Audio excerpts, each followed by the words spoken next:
I was born into a house where love was supposed to exist, but instead, I grew up with the heavy reminder that I was unwanted. My parents had always made it clear that I was a burden, an accident that ruined their plans for a better life. They told me, in words and actions, that I was nothing more than dead weight, dragging them down into misery. From as early as I can remember, I learned not to expect hugs, not to expect encouragement, not to expect even the simplest kindness. My name is Adam, and this is the story of how rejection carved me into the man I became, and how life gave me one last chance to either forgive or let go forever. When I was a child, I would watch my siblings receive gifts on their birthdays, hear my parents brag about their achievements, and feel invisible. No one ever bragged about me. No one ever asked me what I wanted to be when I grew up.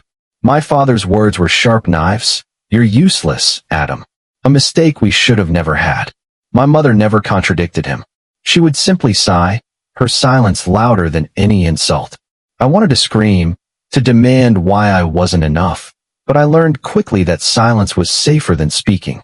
As I grew older, the isolation deepened. At school, I envied kids whose parents came to pick them up, cheering when they scored well in exams. Mine never came. I walked home alone.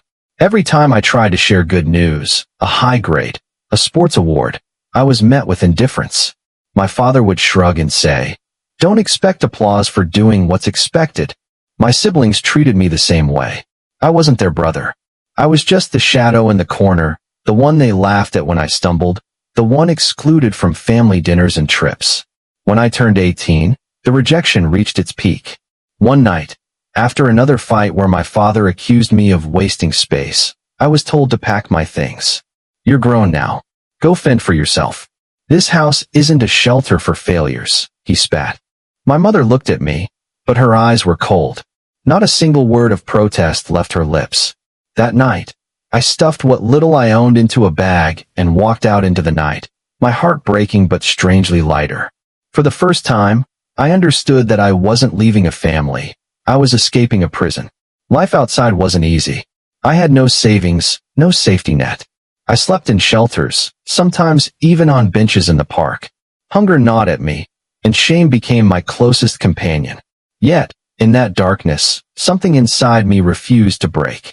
I started working odd jobs, washing dishes, carrying boxes, cleaning floors.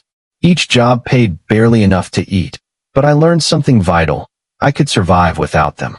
I could survive without the people who told me I was nothing. Years passed, and slowly, painfully, I built a life of my own. I enrolled in evening classes while working during the day. I discovered that I had a gift for design and problem solving. I pushed myself, studied relentlessly, and took every opportunity one could find.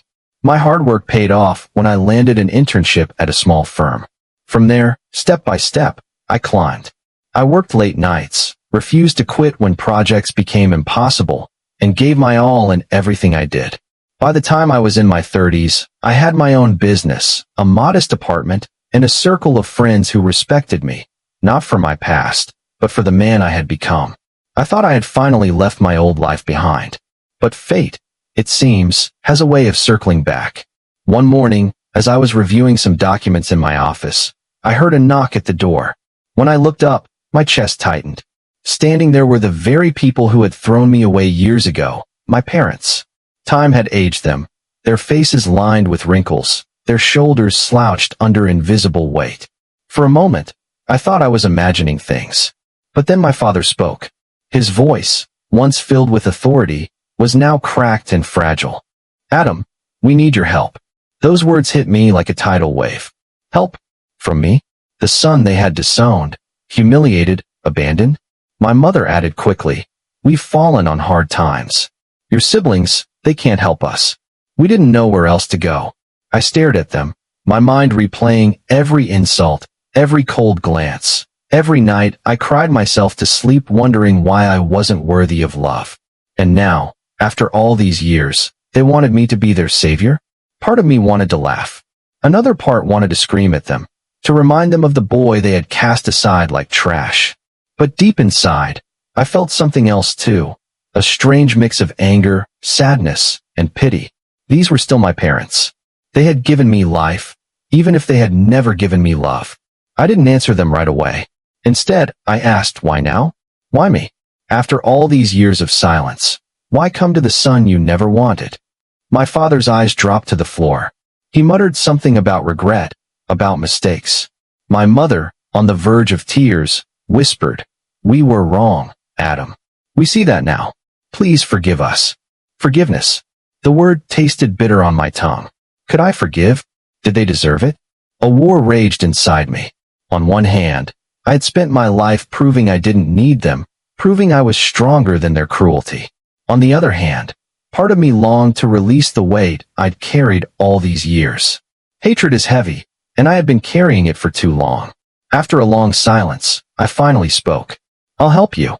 Not because you deserve it, but because I refuse to be the person you believed I was. You wanted me to fail, to be bitter and broken.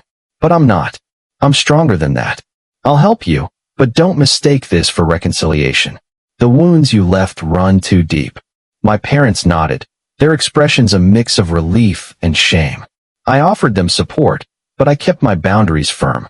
I gave them a place to stay temporarily, arranged for their medical care, and ensured they had enough to survive. But I never allowed myself to slip back into the role of the desperate child craving their approval. I was no longer that boy. I was Adam, the man who built himself from ashes. Looking back now, I realize something important.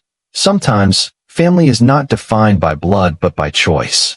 The people who love you, support you, and stand by you in your darkest hours. Those are your true family. My parents gave me life, yes, but they also gave me pain. And from that pain, I carved strength. So if you're listening to my story, I want you to remember this. Your worth is not defined by the people who fail to see it. You are not a burden, you are not a mistake, and you are not the names others throw at you. You have the power to write your own story, just like I did. Don't let rejection break you. Let it fuel you. And if my story touched you today, don't forget to like this video, subscribe for more stories like this, and share it with someone who needs to hear that they, too, are stronger than the pain they've been given.